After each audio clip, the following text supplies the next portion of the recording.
নমস্কার শ্রোতা বন্ধুরা, স্বাগত জানাই আপনাদের গল্পের আসরে। আজকের আমাদের নিবেদন লেখিকা দেবশ্রী ভট্টাচার্যের কলমে ইভা সান্যালের পরবর্তী গল্প হিরণ্ময় হত্যা রহস্য। নিচে কমেন্টে জানাতে ভুলবেন না যে আপনাদের আজকের এই গল্পটি কেমন লাগলো, আর চটপট আমাদের চ্যানেলটিকে সাবস্ক্রাইব করে আমাদের পাশে থাকতেও ভুলবেন না। তাহলে আর বেশি কথা না বলে শুরু করা যাক আমাদের আজকের এই নিবেদন।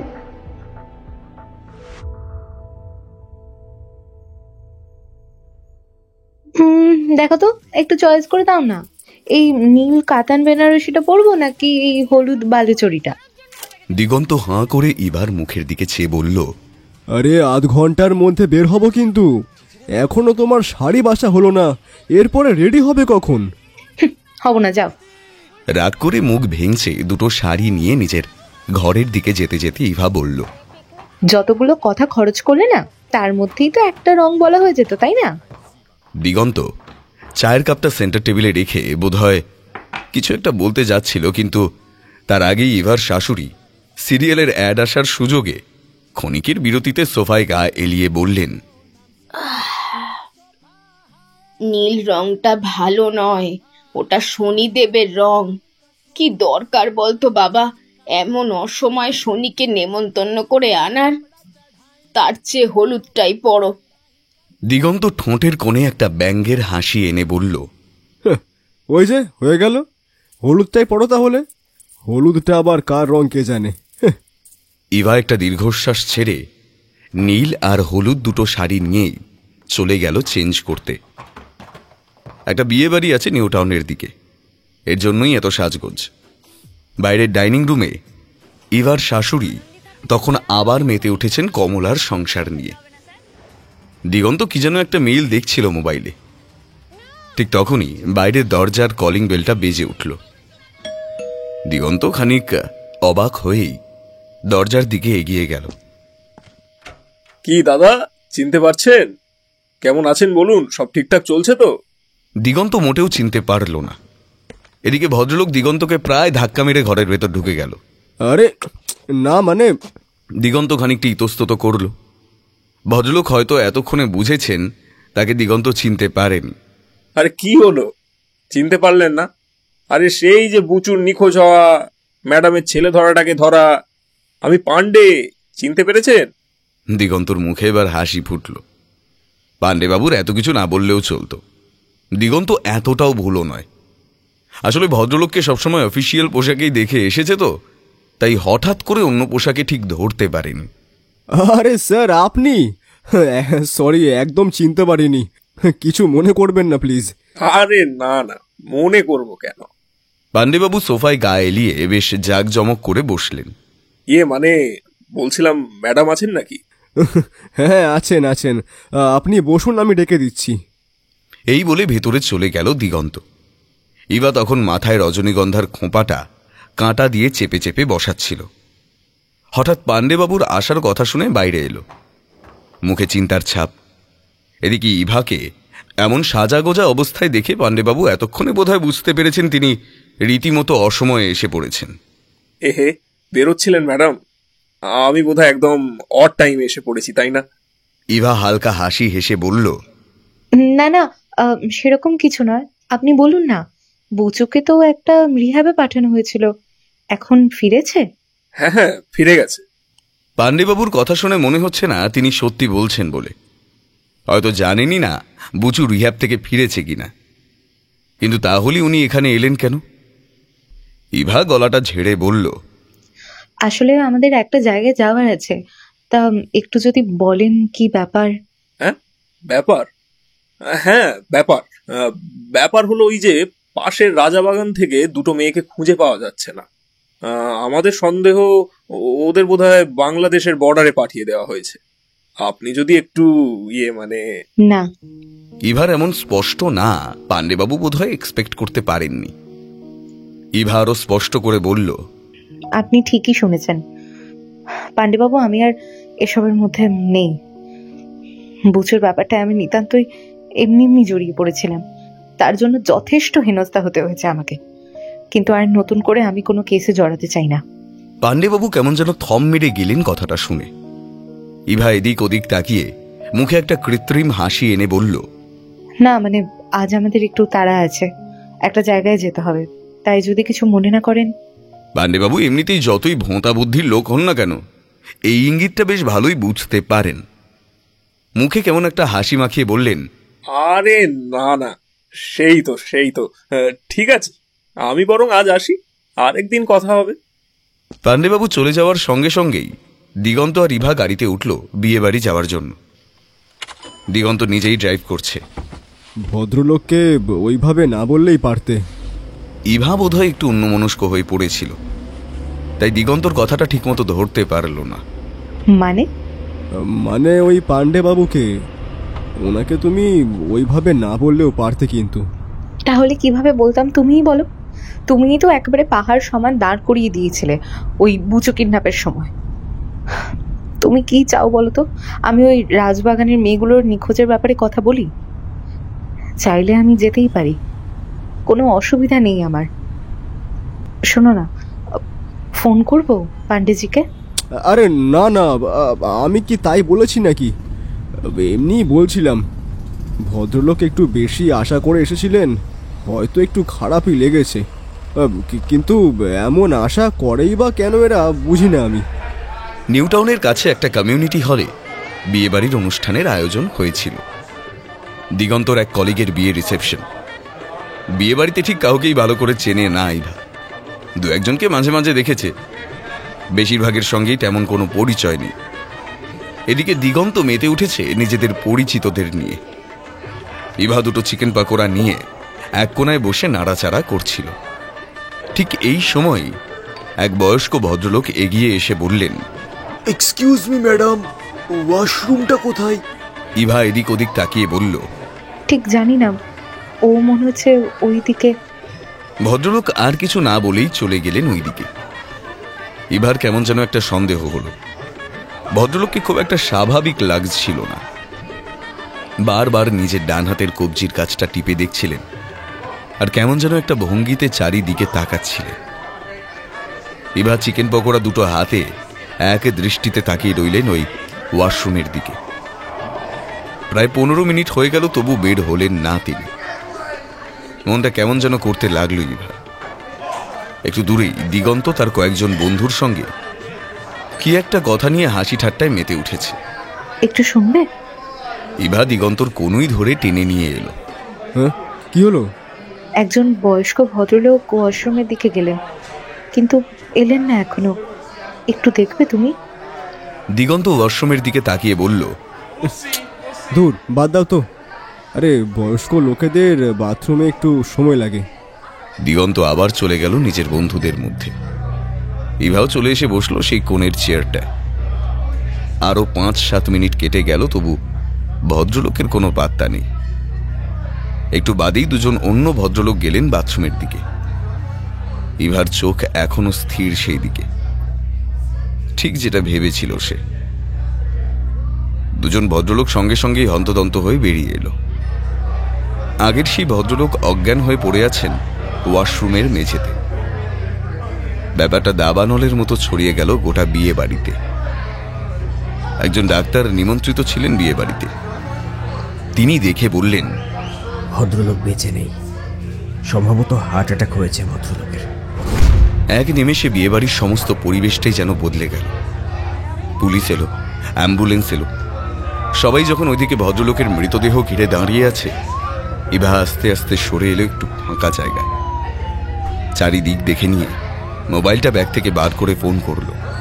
হ্যালো, পাণ্ডেবাবু? আরে ম্যাডাম, কি ব্যাপার আপনি? ইভা আরো একবার চারপাশটা দেখে নিয়ে বলল, শুনুন না, বলছি আমরা এখানে নিউ টাউনে একটা বিয়ে বাড়িতে এসেছিলাম। হ্যাঁ, তা কি হয়েছেটা কি? পাঁঠার মাংসটা সেদ্ধ হয়নি নাকি? বোঝা গেল না ভদ্রলোক ইয়ার্কি মেরে কথাটা বললেন, নাকি সন্ধ্যাবেলা ইভা তাকে প্রায় বের করে দিয়েছিল বলে রাগ করে বলল। ইভা সে কথার পাত্তা না দিয়ে সোজা কথাটা বলল, এখানে না এক ভদ্রলোক মারা গেছেন। যা, বিয়ে বাড়ি খেতে এসে মরে গেল? জীবনের কোনো দাম নেই মাইরি। পুলিশ বলছে হার্ট অ্যাটাক। এক ডাক্তারও দেখে বললেন হার্ট অ্যাটাক, কিন্তু কিন্তু আমার মনে হচ্ছে এটা খুন। ফোনের ওপার থেকে হাসির আওয়াজ শোনা গেল। এই তো ম্যাডাম, আপনার মধ্যে কিন্তু একজন ডিটেকটিভ জন্ম নিয়েছেন। এমনিতে আপনি যতই ব্যাপারখানা এড়িয়ে চলার চেষ্টা করুন না কেন, আসলে কিন্তু এবারও আস্তে আস্তে এই কেসে ফেঁসে যাবেন। ইভা আবারও এ কথার কোনো উত্তর না দিয়ে বলল, আমার মনে হয়েছে ভদ্রলোককে কোনো ইনজেকশন দিয়ে কৃত্রিমভাবে হার্ট রেট বাড়িয়ে দেওয়া হয়েছে। এখন রাত হয়ে গেছে, সাধারণত পুলিশ এত রাতে বডি পোস্টমর্টমে পাঠায় না। শুনেছি এসব ওষুধ বেশিক্ষণ বডিতে থাকে না। কাল সকালে যদি পোস্টমর্টম করা হয় তাহলে হয়তো কিছুই পাওয়া যাবে না। তা আমাকে কি করতে হবে? পাণ্ডেবাবু জিজ্ঞাসা করলেন। ইভা আরেকবার সব দিকটা দেখে নিয়ে বললে, আপনি একটু দেখুন না, মানে এখানকার ইনভেস্টিগেশন অফিসারকে ডেকে একটু বলুন না যদি আজ একটু স্পেশাল পারমিশন নিয়ে পোস্টমর্টমটা করিয়ে নিতে পারেন। তা সেটা নিবেদিতা ম্যাডামকে বলুন না, ওর হাজবেন্ড তো আবার কমিশনার সাহেবের খুব ভালো বন্ধু। বোঝাই যাচ্ছে পাণ্ডেবাবু বেশ রেগে আছেন এবং সুযোগ বুঝে বেশ ভাও খাচ্ছেন। ইভা আরো কিছু একটা বলতে যাচ্ছিল, কিন্তু ঠিক তখনই দূর থেকে দিগন্তর গলা কানে এলো। আরে তুমি এখানে? কি করি বলো তো? তাড়াতাড়ি ডিনারটা সেরে কেটে পড়ি। কি বলো? সামনের লনে ডিনারের আয়োজনটা হয়েছে, বুফে ডিনার, বিশাল সাজানো গোছানো আয়োজন। কিন্তু একজন মানুষ এখানে মরে পড়ে আছে আর আমি এখন ডিনার করব? দিগন্ত ভ্যাবাচাকা খেয়ে বলল, তাই তো, ঠিকই তো। তাহলে বাড়িতে না, বাড়িতে তো রান্নাই হয়নি। এক কাজ করি, ফেরার পথে কোথাও একটা বসে যাব। ইভা কিচ্ছু বলল না। দিগন্ত বলল, এই চলো, ব্রাইড আর গ্রুমকে বলে আমরা বেরিয়ে পড়ি নাকি? সামনের হলটায় এখনো ঠিকঠিকে ভিড়। পুলিশ বলে বলে লোকেদের সরাতে পারছে না। দিগন্ত বর কনের কাছে বিদায় নিয়ে প্রায় দরজা অবধি চলে এসেছে। হঠাৎ ইন্সপেক্টর চেঁচিয়ে বললেন, এখানে ইভা সান্যাল কে আছেন? ইভা চমকে তাকালো। দিগন্ত ভ্রু কুঁচকে ইভার হাত ধরে সামনে এসে বলল, আমার স্ত্রী ইভা সান্যাল। কেন বলুন তো? ইন্সপেক্টর এগিয়ে এলেন। আরে ম্যাডাম, আপনি তো পান্ডে সাহেবকে দিয়ে আমাকে ফোন করালেন।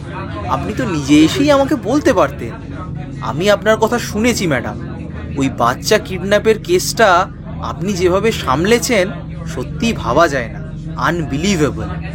সারা হল ইভার দিকে তাকিয়ে আছে। যারা জানে তারা নিজেদের মধ্যে গুজগুজ করছে, আর যারা জানে না তাদের বোধহয় হঠাৎ মনে পড়ে গেছে কদিন আগেই এই মহিলার ছবি বারবার কাগজের পাতায় নিউজ চ্যানেলে দেখা যাচ্ছে। দিগন্ত তাকালো ইভার দিকে। যা হওয়ার তা হয়েই গেছে। পাণ্ডেবাবু ভালোই বদলা নিয়েছেন। ইভা দিগন্তকে কিছু না বলে আস্তে আস্তে এগিয়ে গেল ইন্সপেক্টরের দিকে। আসলে আমি ওনাকে বেশ কিছুক্ষণ ধরেই লক্ষ্য করছিলাম। মনে হয় উনি কিছু একটা অস্বস্তিতে ভুগছিলেন, বারবার ডান হাতের কবজিটা ঘষছিলেন। আমার মনে হচ্ছে কোনো ইনজেকশন পুশ করে হার্ট রেট বাড়ানো হয়েছে। খুব তাড়াতাড়ি যদি পোস্টমর্টম করা হয় হয়তো কিছু একটা হলেও জানা যাবে। সবই তো বুঝলাম ম্যাডাম, কিন্তু ব্যাপারটা হলো আর কি, উনি কলকাতায় একাই থাকেন, ওর ছেলে থাকেন বিদেশে। আমরা ওর ছেলের সাথে যোগাযোগ করছি। আসলে ওর পরিবারের লিখিত অনুমতি ছাড়া তো আমরা আর পোস্টমর্টম করতে পারি না। ঠিক আছে, দেখছি কতদূর কি করতে পারি। শেষ পর্যন্ত কি হলো তা আমি আপনাকে জানাবো। বাই দ্য ওয়ে, ভদ্রলোকের নাম হিরণময় মিত্র, কোটিপতি। বেশ কিছু ছোট বড় ব্যবসা থাকলেও ভদ্রলোক বিখ্যাত হলেন একজন ফিল্ম প্রডিউসার হিসেবে। বিয়েবাড়ির আর খাওয়া ছুটল না। আসার পথে একটা রেস্টুরেন্টে ঢুকলো দুজনে। খাবার অর্ডার দিয়ে আসার ফাঁকে দিগন্ত তাকালো ইভার দিকে, কি যেন ভেবে চলেছে। দিগন্ত মুচকি হেসে বলল, শুরু করে দিলে তো। শুরু হয়েই গেল। স্কুল শেষ হওয়ার পর নিবেদিতাকে ইশারা করে থামালো ইভা। হিরণময় মিত্রের বাড়ি বালিগঞ্জে। আমি ঠিকানা জোগাড় করেছি। আসলে আমি একাই যেতে পারি, কিন্তু যাইনি কখনো, তাই আর কি। নিবেদিতা মুচকি হেসে বলল, হিরণময় মিত্র মানে ওই ফিল্ম প্রডিউসার? কাগজে বেরিয়েছে উনি নাকি একটা বিয়ে বাড়িতে গেছিলেন, আর সেখানে নাকি উনি হার্ট অ্যাটাকে মারা যান। আমি ছিলাম ওই বিয়ে বাড়িতে। ইনফ্যাক্ট আমার সামনেই ভদ্রলোক। যাকগে, আপনি যাবেন? হ্যাঁ, যেতে তো হবেই, যা বুঝতে পারছি। আপনি আমাকে 5টা মিনিট সময় দিন, আমি ছেলেকে বাড়িতে রেখে এক্ষুনি স্কুটি নিয়ে আসছি। ইভা ঘাড় নাড়ল। বালিগঞ্জে ইন্ডিয়ান জুট টেকনোলজি কলেজের প্রায় পাশেই একটা গগনচুম্বী অ্যাপার্টমেন্টের 36 তলায় ভদ্রলোকের সাজানো গোছানো অতি আধুনিক ফ্ল্যাট। একটু আগেই ডেড বডি এনে রাখা হয়েছে বাড়িতে। কাল রাতেই স্পেশাল পারমিশন নিয়ে পোস্টমর্টম করা হয়েছিল। সমস্ত ফর্মালিটি শেষ করে আজ আনা হয়েছে বডি। এখানে ভদ্রলোকের অফিসের সকলে আসবেন, ফিল্ম জগতের অনেকে আসবেন। তারপর বডি রাখা হবে পিস হাভেনে। ওর ছেলে বিদেশ থেকে আসা অবধি অপেক্ষা করা হবে। ভদ্রলোক এখানে একাই থাকতেন, আর থাকতেন তাঁর সর্বক্ষণের সঙ্গী গগন তালুকদার, ভদ্রলোকের PA কাম ম্যানেজার, অনেক দিনের বন্ধু। সেই কলেজ থেকে একসঙ্গে জীবন শুরু করা। হিরণময় মিত্রের এই যে এত বড় সম্পত্তি, তার পেছনে এই মানুষটার কিন্তু অনেক বড় অবদান আছে। ঠিক কোন সময় কোন ব্যবসায় কত লগ্নি করা হবে, কোন ফিল্মে কোন ডিরেক্টর অভিনেতাদের নেওয়া হবে, সব ব্যাপারে এই গগনবাবুই হিরণময় বাবুকে সাহায্য করতেন। হিরণময় বাবুর মৃত্যুতে ভদ্রলোক বেশ ভেঙে পড়েছেন। ইভা আর নিবেদিতা ঘরের এক কোণায় দাঁড়িয়েছিল। ইন্সপেক্টর সাহেব ইভাকে দেখতে পেয়ে এগিয়ে এলেন। আপনি ঠিকই বলেছিলেন ম্যাডাম, এখনও সেরকম কোনো অফিসিয়াল রিপোর্ট আমার হাতে আসেনি। তবে ডক্টরের থেকে জানতে পারলাম ওর রক্তে ওষুধের নমুনা পাওয়া গেছে, আর ওর ডান হাতের কবজিতে ভেইনের মধ্যে সূচ ফোটানোর দাগ স্পষ্ট। ইন্সপেক্টর সাহেবকে ইভার সঙ্গে কথা বলতে দেখেই গগনবাবু এগিয়ে গেলেন।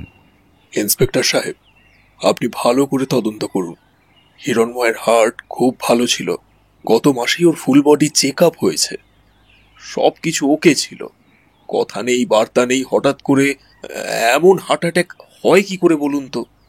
ইন্সপেক্টর সাহেব কিছু বলার আগেই ইভা এগিয়ে এসে বলল, আচ্ছা, ওর সাথে কারো শত্রুতা ছিল নাকি? গগনবাবু একবার তাকালেন ইভার দিকে, তারপর আর একবার চাইলেন ইন্সপেক্টরের দিকে। তিনি মুচকি হেসে বললেন, ম্যাডাম আমার সাথেই আছেন, আমাকে সাহায্য করছেন। আপনি বলুন, ওর সাথে কি কারোর শত্রুতা ছিল? ভদ্রলোক ঘাড় নাড়লেন। না, একেবারেই না। হিরণময়ের সাথে কারোর শত্রুতা থাকার কোনো প্রশ্নই আসে না। ও তো একেবারে মাটির মানুষ ছিল, যে যখন আসছে যা পারছে বুঝিয়ে চলে যাচ্ছে।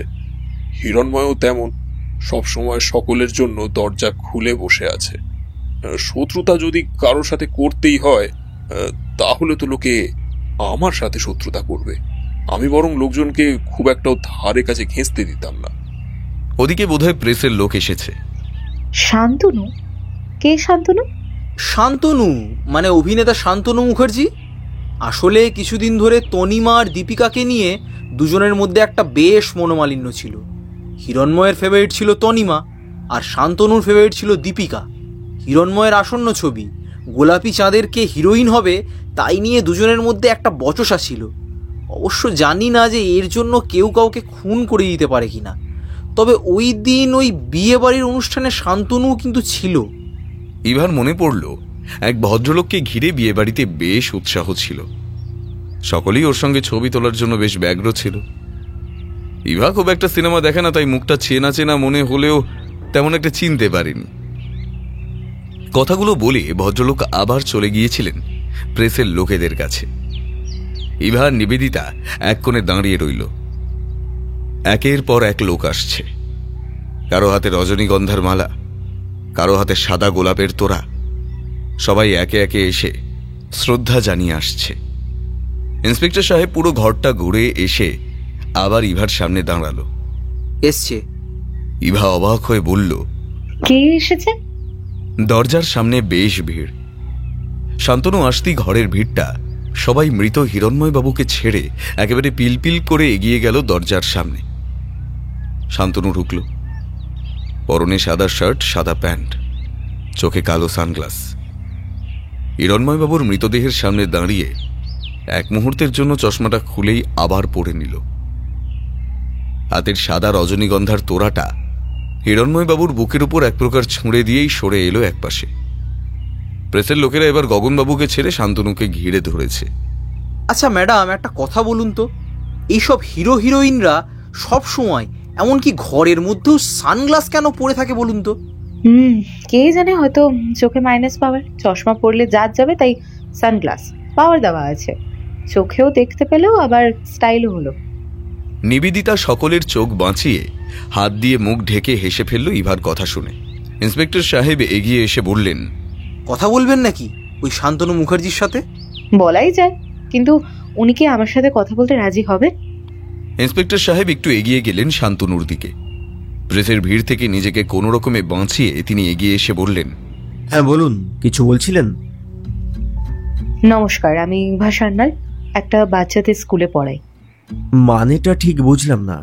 আপনি বাচ্চাদের স্কুলে পড়ান, তো কেসের ব্যাপারে আমার সাথে কথা বলবেন মানে? ইভা তাকালো ইন্সপেক্টরের দিকে। শান্তনু কেমন যেন একটা অদ্ভুত কায়দায় হেসে উঠল। তারপর ইভার দিকে ভীষণই তাচ্ছিল্যের ভঙ্গিতে তাকিয়ে বলল, বুঝলাম, কলকাতা পুলিশের একেবারে হাড়ির হাল। একজন বাচ্চাদের স্কুলের টিচারের সাহায্য নিতে হচ্ছে একটা খুনের মামলা কিনারা করতে। বলুন ম্যাডাম, কি জানতে চান?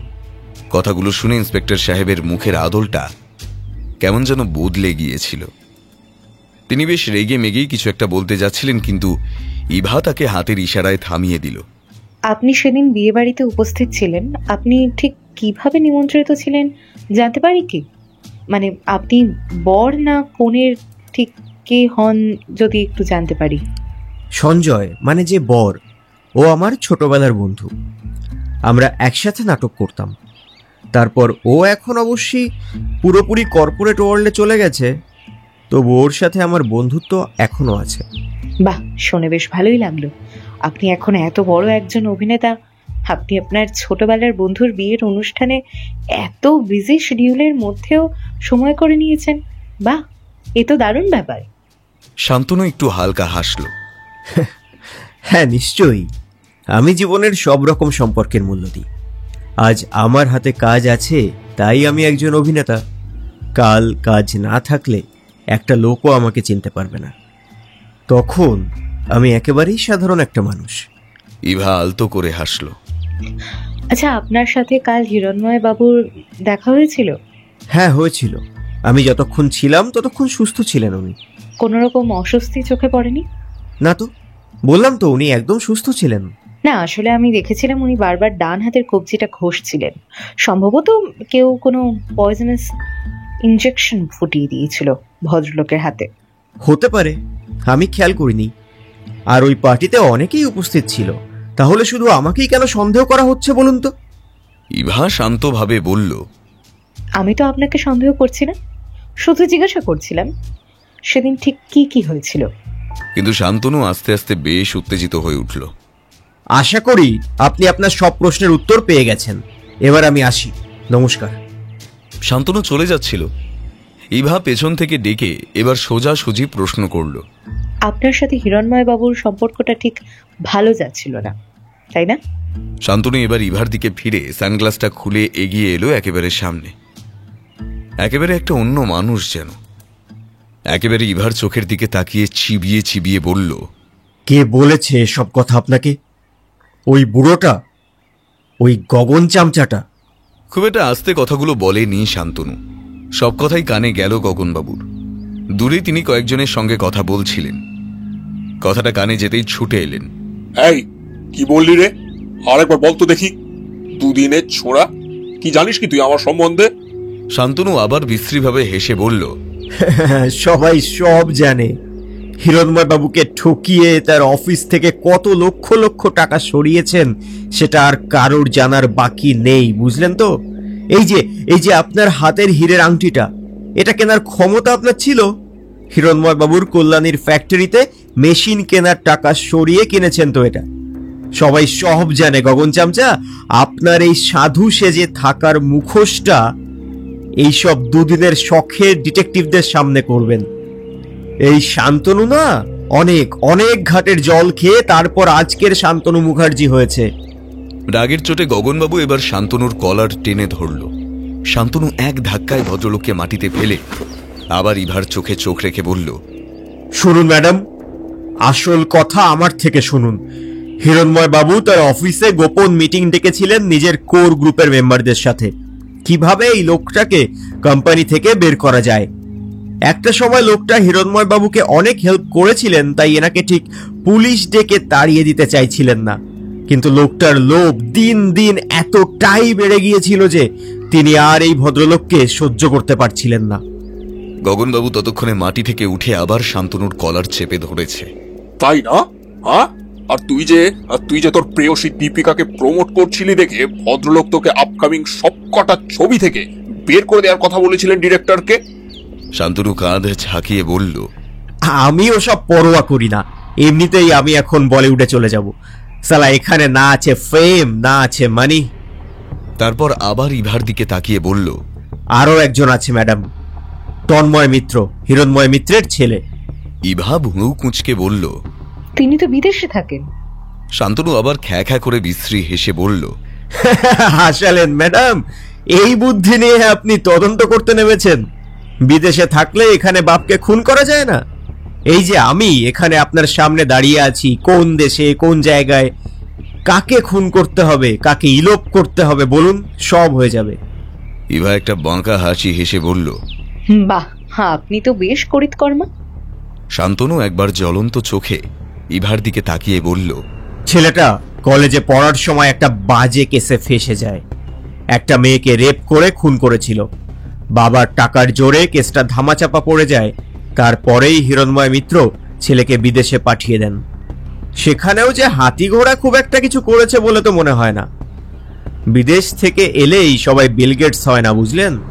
লোকে ওখানে ঝাড়ুদারের কাজ করেও এখানে বুক ফুলিয়ে বলে নিউ ইয়র্কে থাকি। হিরণময় মিত্রের সাথে তন্ময়ের সম্পর্ক মোটেই ভালো ছিল না।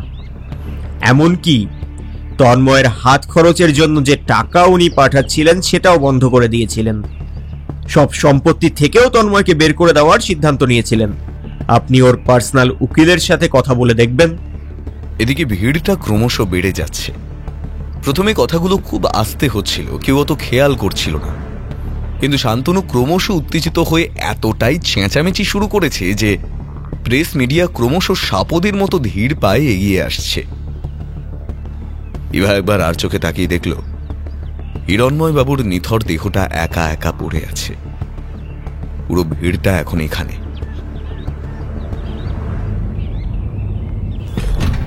৩৬ তলা থেকে লিফটটা নামতে সময় লাগে। লিফটের দরজা খোলা মাত্র ইভার চোখ গেল গেটের বাইরে দাঁড়িয়ে থাকা একটা গাড়ির দিকে। নীল রঙের বেলেনো। ইভা বোধহয় মনে মনে এই গাড়িটা আর গাড়ির ড্রাইভারকেই খুঁজছিল। তোমার সব প্রশ্নের উত্তর কি পরে দিলে চলবে? হ্যাঁ চলবে। আমাকে এখন যেখানে নিয়ে যেতে বলবো সেখানে নিয়ে যাবে তো? না, আগে চলো একটা রেস্টুরেন্টে গিয়ে কিছু খেয়ে নি। স্কুল থেকে বেরিয়ে সোজা এখানে এসেছো, লাঞ্চ করোনি। ইভা চুপ করে রইল, কিছু বলল না। শেষ কয়েকটা মিনিট ওই ঘরটার মধ্যে এমন একটা দমবন্ধ করা পরিস্থিতি হয়ে দাঁড়িয়েছিল যে আর কথা বলতে ইচ্ছে করছিল না ইভার। দিগন্ত চুপ করেই গাড়ি চালাচ্ছিল। কাল ইন্সপেক্টর সাহেবের ওইভাবে সবার সামনে ইভাকে ডেকে ভদ্রলোকের খুন না হার্ট অ্যাটাকে মারা গেছেন সেই নিয়ে ডিসকাসের ভঙ্গি দেখেই দিগন্তর সন্দেহ হয়েছিল। সেই জন্যই অফিস থেকে ছুটি নিয়ে বাড়ি বসেছিল। স্কুল ছুটির সময় পেরিয়ে যাওয়ার পরেও যখন ইভা বাড়ি এলো না, তখন না সময় নষ্ট না করে বালিগঞ্জে হিরণময় মিত্রের ফ্ল্যাটের সামনে চলে এসেছিল। আচ্ছা, একটা কথা জিজ্ঞাসা করব? ইভা বলল। দিগন্ত দীর্ঘশ্বাস ছেড়ে বলল, সেই তো, আমার কোনো প্রশ্ন করা চলবে না, অথচ ডিটেকটিভ ম্যাডাম নিজে প্রশ্ন করবেন এখন। ধুর, বলো না। কি প্রশ্ন? সঞ্জয়ের বিয়েতে হিরণময় মিত্র কেন এসেছিলেন বলো তো? ওর সাথে সঞ্জয়ের কি রিলেশন? এই মেরেছে, সে আমি কি করে বলবো? তবে শুনেছি সঞ্জয় নাকি আগে ওই নাটক ফাটক করতো, আর এখনো অবসর সময়ে ওই জুনিয়র আর্টিস্টের কাজ করে। ইভা চোখ বন্ধ করে বিড়বিড় করে বলল, একজন জুনিয়র আর্টিস্টের বিয়েতেই একজন বিখ্যাত প্রডিউসার আসছে, বাংলা সিনেমার এত বড় অভিনেতা চলে আসছে। হঠাৎ কি মনে হওয়াতে সোজা হয়ে বসল ইভা। ব্যাগ থেকে ফোনটা বার করে ইন্সপেক্টর সাহেবকে ফোন করলো। হ্যালো, হ্যাঁ বলছি, শুনো না, আগে জিজ্ঞাসা করা হয়নি, কাল বিয়ে বাড়িতে ডাস্টবিনগুলো চেক করা হয়েছিল কি? কোথাও কোনো ওষুধের শিশি, সুচ বা ইঞ্জেকশনের সিরিঞ্জ পাওয়া গেছে? হ্যাঁ ম্যাডাম, চেক করা হয়েছিল, তবে কিছু পাওয়া যায়নি। ইভা ফোনটা রেখে আবার খানিকক্ষণ গুম হয়ে শুয়ে রইল গাড়ির সিটে হেলান দিয়ে। তারপর মিনিট 5 বাদে আবার সোজা হয়ে বসল। সঞ্জয়ের বাড়ি একবার চলো তো। কি মুশকিল! আরে বললাম তো, যেখানে বলবে নিয়ে যাব, কিন্তু তার আগে লাঞ্চটা সেরে নাও। স্কুল থেকে বের হওয়ার সময় একটা কেক শপ থেকে চিকেন প্যাটিস খেয়েছিলাম, এখন তাই আর খিদে নেই। চলো তো এখন। গাড়ি বালিগঞ্জ থেকে সোজা আবার নিউ টাউনের দিকে দৌড়তে শুরু করলো।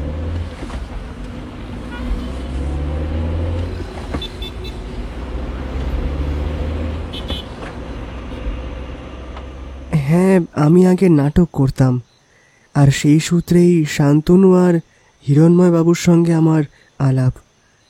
ওদের দুজনের সঙ্গেই আমার বেশ ভালোই সম্পর্ক। ভাবতেই পারছি না আমার বিয়েতে এসে এরকম একটা ঘটনা ঘটেছে। দেখুন, ব্যাপারটা যদি শুধু হার্ট অ্যাটাকের ব্যাপারই হতো তাও একটা কথা ছিল, কিন্তু এটা তো একটা খুন। সঞ্জয় একেবারেই ভেঙে পড়েছে। ইভা আর দিগন্ত বসে আছে সামনে। ইভা চারিদিকটা একবার তাকিয়ে বলল, আচ্ছা, তোমার বিয়েতে ভিডিও হয়েছিল না, সেটা দেখা যাবে? হ্যাঁ, ভিডিও তো হয়েছিল, কিন্তু সেটা তো এখনো এডিট হয়নি। ঠিক আছে, তুমি আমাকে নাম্বারটা দিও, আমি একবার দেখে নেব। হ্যাঁ, শিওর। বসার ঘরে বসে এসব কথা হচ্ছিল। এর মধ্যে হঠাৎই ভেতরে সম্ভবত কিচেন থেকে দুজন ভদ্রমহিলার কথা শোনা গেল। একজন সঞ্জয়ের মা আর একজন বোধহয় সঞ্জয়ের মেড। সঞ্জয়ের মা বলছেন, ওফ বাবা গো, বিয়ে বাড়িতে এত কাজ, এত নোংরা আবর্জনা থাকে, এখন কামাই করলে চলে? একে তো কালকে অনেকেই খাওয়া দাওয়া না করে চলে গেছে, সে এক রাশ খাবার ক্যাটারার আমাদের দড়ি দিয়েছে, লোকজনদের দিয়ে কুল কিনারা পাচ্ছি না, কত যে খাবার নষ্ট হলো গো। এর মধ্যে আবার এই ময়লা ফেলার গাড়ি না এলে চলে? ভেতরের ঘর থেকে এতটাই আওয়াজ আসছিল যে বসার ঘরের কথা থামিয়ে দিতে হলো। সঞ্জয় একটু লজ্জিত মুখে বলল, না, আসলে আর কি ওই ময়লার গাড়িটা আসেনি বলে মা একটু রেগে আছেন। ইভা আলতো হেসে বলল, না, ঠিক আছে। সঞ্জয়ের বাড়ি থেকে বেরিয়ে দিগন্ত বলল, তা আর কোথাও যেতে হবে নাকি এবার বাড়ি ফিরবো? ইভা আপন মনে বিড়বিড় করে বলে যেতে লাগলো, না না, এখন বাড়ি গেলে চলবে না, অনেকগুলো খটকা আছে মনে। সবার আগে জানতে হবে ওই হিরণময় মিত্র আর শান্তনু মুখার্জি সঞ্জয়ের বিয়েতে কেন এসেছিল। আরো অনেকগুলো খটকা আছে, ওগুলো যতক্ষণ না। কথা বলতে বলতেই একবার দিগন্তর চোখের দিকে তাকিয়ে মিষ্টি হেসে বলল, শোনো না, তুমি কিন্তু কথা দিয়েছো আমাকে, যেখানে যেখানে বলবা আমাকে কিন্তু নিয়ে যেতে হবে তোমায়। দিগন্ত গম্ভীর হয়ে বলল, তারপর গাড়ি কখনো স্টুডিও পাড়ায়, কখনো হিরণময় বাবুর অফিসে, কখনো আবার সঞ্জয়ের বিয়ের ভিডিও যেখানে এডিট হচ্ছে সেখানে। ঘুরতে ঘুরতে কখন যে সন্ধে হয়ে গেল তার ঠিক নেই। গাড়িতে উঠতে উঠতে ইভা বলল, একটু কফি খাওয়াবে? হ্যাঁ, চলো তাহলে কোথাও বসি। না, এমনি ওই সামনের কফি শপ থেকে 2 কাপ কফি নিয়ে এসো না, এখন আর কোথাও বসতে ভালো লাগছে না, একেবারে বাড়ি গিয়েই রেস্ট নেব। দিগন্ত আর কিচ্ছু বলল না, সোজা সামনের কফি শপটার দিকে এগিয়ে গেল। ইভা বসেছিল গাড়ির সিটে হেলান দিয়ে চোখ বুজে। হঠাৎ গাড়ির সিটে কে যেন ঠকঠক করল। ইভা চোখ খুলে দেখল একজন বয়স্ক লোক একবার নিজের মোবাইলের দিকে দেখছেন, আবার কখনো দূরে কি যেন দেখছেন। ইভা গলা বাড়িয়ে দেখল ভদ্রলোক গুগল ম্যাপ খুলেছেন। সামনের সোজা রাস্তাটা ক্রস করে ডান দিকের গলিটা দেখাচ্ছে। ভদ্রলোক চশমার ফাঁক দিয়ে বেশ খানিকক্ষণ ধরে ওদিকটা দেখছেন, তবু কিছুতেই কিছু বুঝতে পারছেন না। ইভা দরজা খুলে বেরিয়ে এলো। চলুন, আমি পৌঁছে দিচ্ছি আপনাকে। ইভা একবার আর চোখে দেখে নিল কফি শপটা। দিগন্ত এখনো লাইনে দাঁড়িয়ে, আসতে সময় লাগবে। ইভা এগিয়ে গেল সামনের দিকে। ভদ্রলোক আসছেন পিছনে পিছনে। গলির মধ্যে একটা বাড়ির সামনে দাঁড়িয়ে ইভা পিছন ফিরল। এই যে আপনার।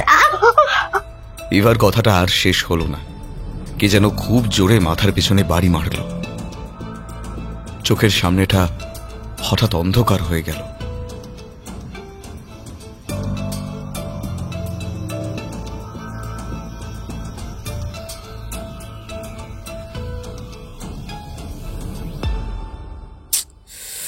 কয়েকদিনের মধ্যে আবার একবার মাথায় আঘাত পেলে।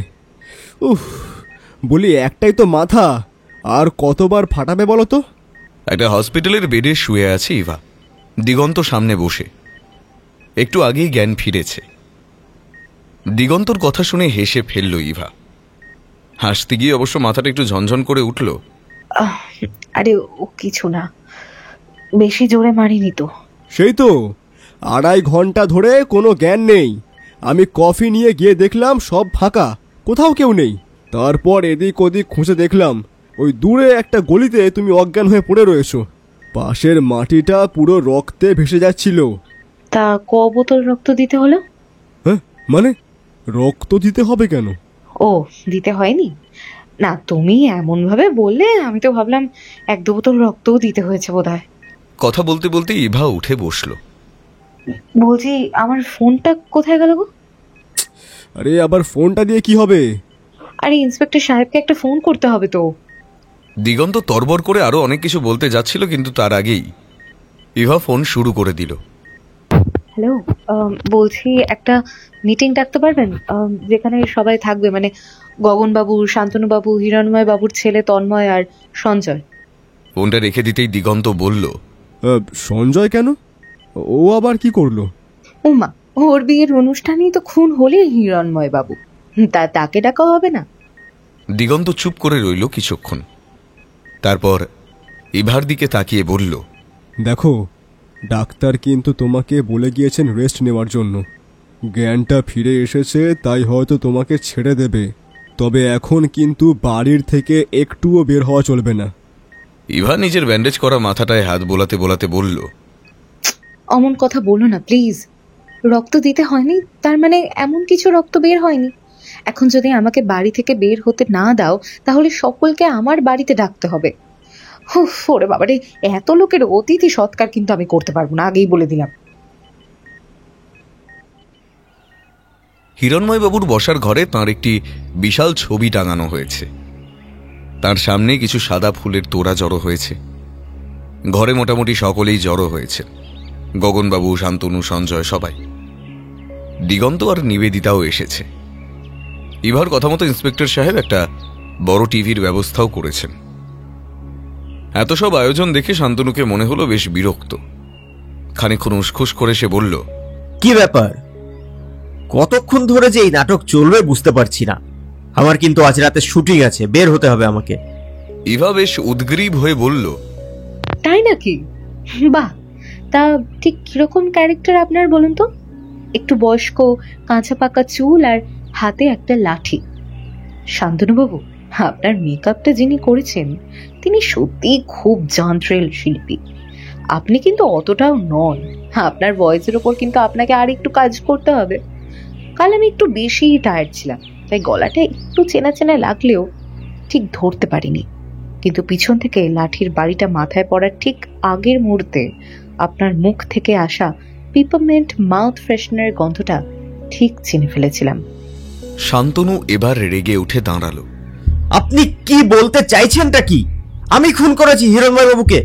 হিরণময় বাবু যখন খুন হন তার অনেক আগে আমি বেরিয়ে আসি ওখান থেকে। কি যে বলেন না, আপনি কাউকে খুন করতে চাইলে আবার সেখানে উপস্থিত থাকতে হয় নাকি আপনাকে? কাকে কোথায় খুন করতে হবে বলুন, এক্ষুনি শেষ করে দিচ্ছি। ইয়ার কি হচ্ছে? শান্তনু এবার রেগে প্রায় ঝাঁপিয়ে পড়তে যাচ্ছিল ইভার উপরে। ইন্সপেক্টর সাহেব আটকালেন। ইভা হাসতে হাসতে বলল, আরে আরে আরে, এত উত্তেজিত হচ্ছেন কেন? দাঁড়ান দাঁড়ান, আপনাকে বরং একটা সিনেমা দেখাই। সিনেমা দেখলে আপনার মনটা ভালো হবে, আর এখানে যারা আছেন তাদেরও ভালো লাগবে। ইভা এবার সেই বড় টিভিটা চালালো। পেনড্রাইভ সেট করে সেদিনের সঞ্জয় রিসেপশনের ভিডিওটা চালালো। একটু বাদেই দেখা গেল শান্তনুকে। এদিক ওদিক তাকিয়ে শান্তনু ডাস্টবিনে কি যেন ফেলছে। ইভা সেখানটায় পজ করে বলল, আপনি এটা কি ফেলছিলেন শান্তনুবাবু? শান্তনু অন্যদিকে তাকিয়ে টেনশনে হাত ঘষতে ঘষতে বলল, কি ফেলেছি অত মনে আছে নাকি? বিয়ে বাড়িতে খাওয়া দাওয়া করেছি, কোনো টিস্যু পেপার হবে হয়তো, কিছু একটা ফেলেছি, ওসব আমার মনে থাকে না। ইভা হাসতে হাসতে বলল, ও তাই নাকি? Tissue paper? আচ্ছা আচ্ছা, দাঁড়ান একটু জুম করে দেখি। ইভা পেনড্রাইভের নেক্সট স্লটে ওই ছবির সিনটুকুর একটা জুম ভার্সন ক্যাপচার করে রেখেছিল। সেটা এবার দেখা গেল। পরিষ্কার দেখা যাচ্ছে শান্তনু একটা ওষুধের শিশি ফেলছে। শান্তনুর হাত ঘষা যেন বেড়ে গেছে।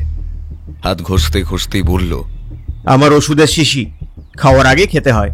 তাই নাকি? আচ্ছা, এটা আরো জুম করছি তাহলে। নামটাও ভালোভাবে পড়া যাচ্ছে, তাই না? আমি দেখাচ্ছি, দাঁড়ান, পরের স্লাইডটাতেই আছে, দেখাচ্ছি। ইভা পরের স্লাইডটা বের করলো। এখানে ওষুধের নামটা ভালো করেই পড়া যাচ্ছে, অ্যাট্রোপিন, যার একটা ফোঁটাও হিরণময়বাবুর হার্টের গতি বাড়ানোর জন্য যথেষ্ট। ইভা বলল, হিরণময় বাবুর এমনিতেই প্রেশার হাই ছিল, এই ওষুধটা দিতে তার হার্ট রেট আরো বেড়ে যায়। এতটা ধকল তিনি সহ্য করতে পারেননি। গগনবাবু একটু দূরে বসেছিলেন। তিনি প্রায় লাফিয়ে চলে এলেন শান্তনুর কাছে। এসে সোজা গলা টিপে ধরে বললেন, আমি আগেই বলেছিলাম এই খুন করেছে হিরণময়কে।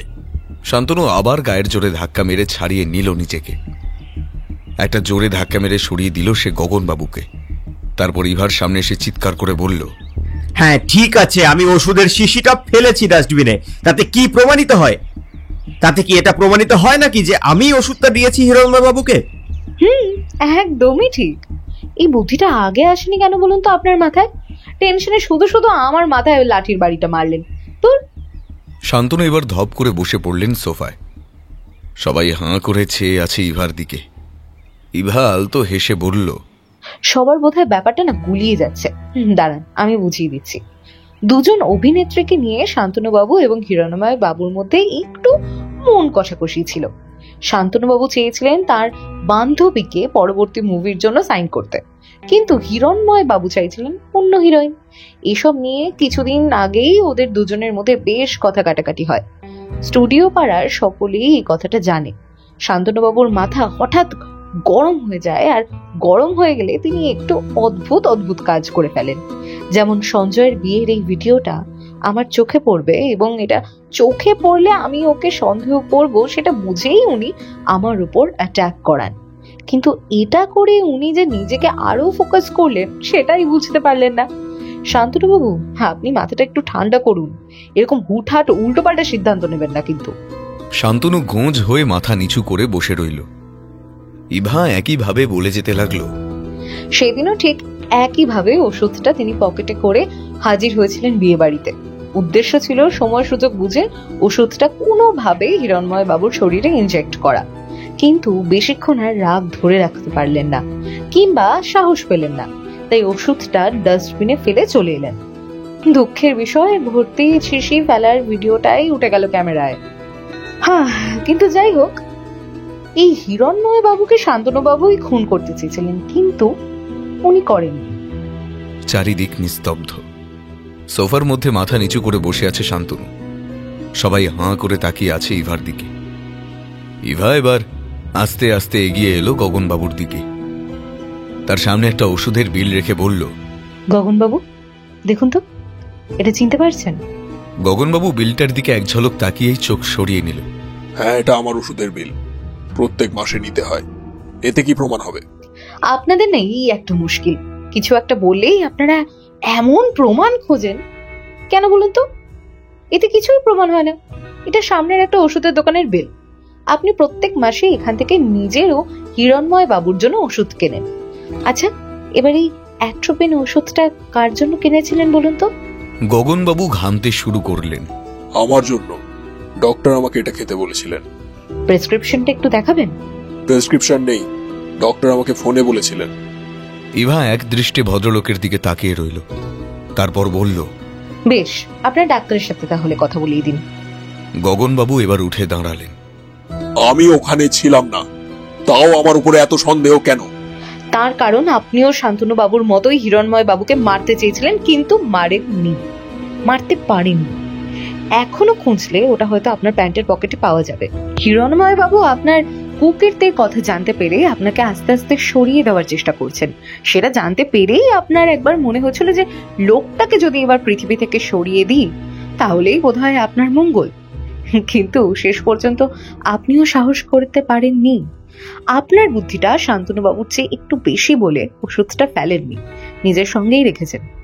ফেললে ধরা পড়ে যাওয়ার ভয় ছিল তো।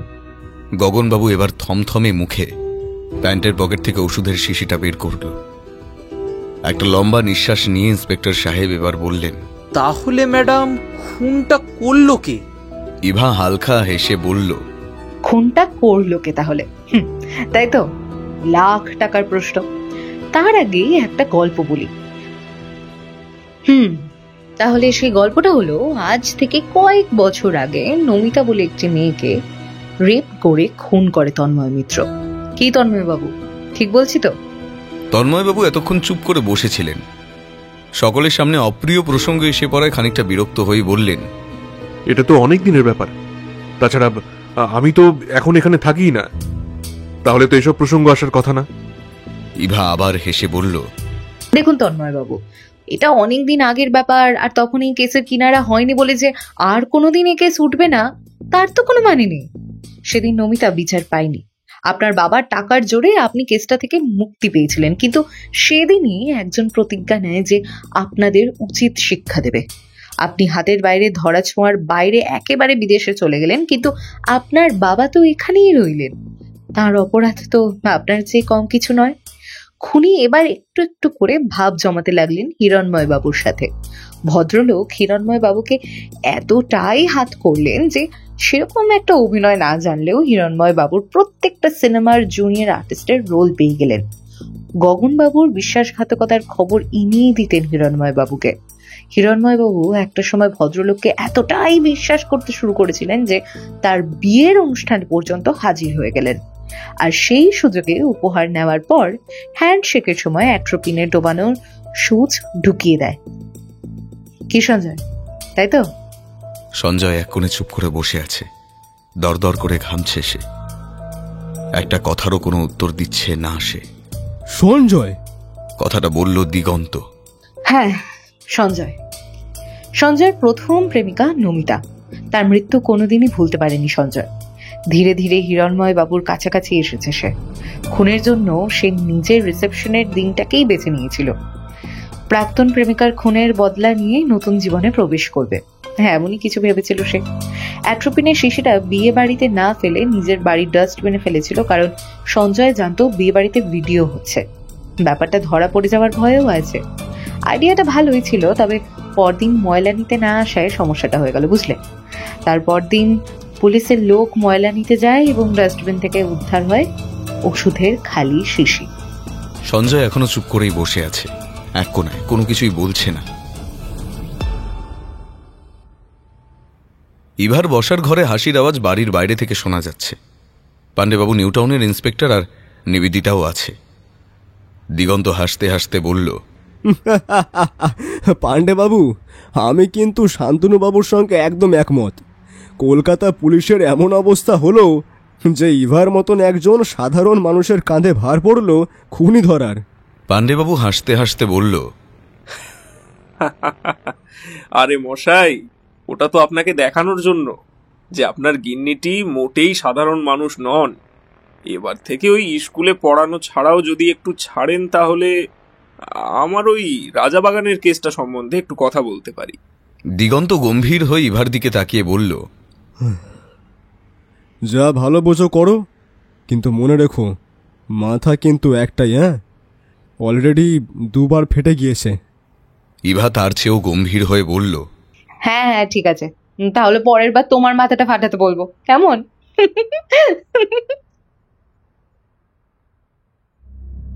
এতক্ষণ আপনারা শুনছিলেন লেখিকা দেবশ্রী ভট্টাচার্যের কলমে হিরণময় হত্যা রহস্য। তাহলে কেমন লাগলো আমাদের আজকের এই নিবেদন? কমেন্ট বক্সে জানাতে ভুলবেন না কিন্তু। আর এইরকম সব গল্প শুনতে হলে আমাদের চ্যানেলটিকে সাবস্ক্রাইব করে পাশে থাকতেও ভুলবেন না। অসংখ্য ধন্যবাদ।